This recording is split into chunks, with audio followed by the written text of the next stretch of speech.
I carabinieri del comando provinciale di Agrigento hanno dato esecuzione a un provvedimento di fermo emesso dalla direzione distrettuale antimafia di Palermo, sottoponendo a fermo 13 indagati, 5 dei quali si trovano detenuti in carcere, gravemente indiziati a vario titolo di far parte di un'associazione a delinquere finalizzata al traffico di stupefacenti con l'aggravante di aver agito utilizzando il metodo mafioso per agevolare l'associazione mafiosa denominata Cosa Nostra. Il provvedimento trae origine dalle attività di indagini svolte dal nucleo investigativo del reparto operativo Carabinieri di Agrigento sin dal mese di dicembre 2024 a oggi, che costituiscono la naturale prosecuzione di quelle compendiate lo scorso 14 gennaio 2025 con l'esecuzione di un'ordinanza di misure cautelari nei confronti di 48 persone, aventi come oggetto la ricostruzione dell'organigramma e delle attività criminali delle famiglie mafiose di Porto Empedocle, Agrigento e Villa Seta, con a capo rispettivamente Fabrizio Messina e Pietro Capraro. È stato riscontrato un sistematico utilizzo di apparecchi telefonici da parte degli uomini d'onore di soggetti contigui al sodalizio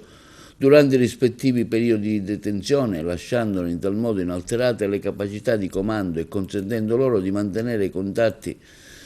con i correi in libertà di impartire ordini e direttive. In tale contesto, molto rilevante ai fini investigativi, è stata l'analisi sui dati informatici contenuti nella copia forense dello smartphone utilizzato dall'indagato James Burgio, sottoposto a sequestro in occasione della perquisizione eseguita nei suoi confronti lo scorso 17 dicembre 2024 presso la camera detentiva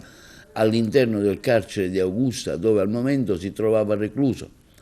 La disamina dei contenuti del citato dispositivo telefonico, unita agli esiti delle attività tecniche di videosorveglianza e intercettazione, ha consentito così di ricostruire la struttura di un'associazione criminale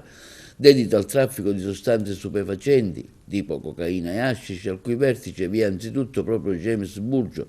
il quale, sfruttando appunto la sua capacità di mantenere con l'esterno elevate capacità comunicative, si è reso protagonista di una vera e propria essenziale ascesa criminale che gli ha consentito di porsi quale interlocutore in termini di sostanziale parità con altri esponenti di spicco di primo piano di Cosa Nostra Agrigentina, quali Pietro Caparo e Gaetano Licata, entrambi, come prima evidenziato, componenti della famiglia Agrigento-Villa Seta, rispettivamente con il ruolo di capo e principale gregario di quest'ultimo, nonché promotori di un'associazione criminale anch'essa dedita al traffico di sostanze stupefacenti operanti nella provincia di Agrigento e in rapporti con esponenti di Cosa Nostra. Dalle risultanze dell'attività investigativa, i carabinieri ritengono dunque che i sodali siano stati responsabili degli atti intimidatori a Porto Empedocle ai danni di un imprenditore destinatario in 2 occasioni nel mese di settembre di colpi di arma da fuoco nella facciata dell'abitazione e nel mese di ottobre 2024 dell'incendio della propria auto al fine di costringerlo a versare una somma di denaro all'organizzazione criminale mafiosa,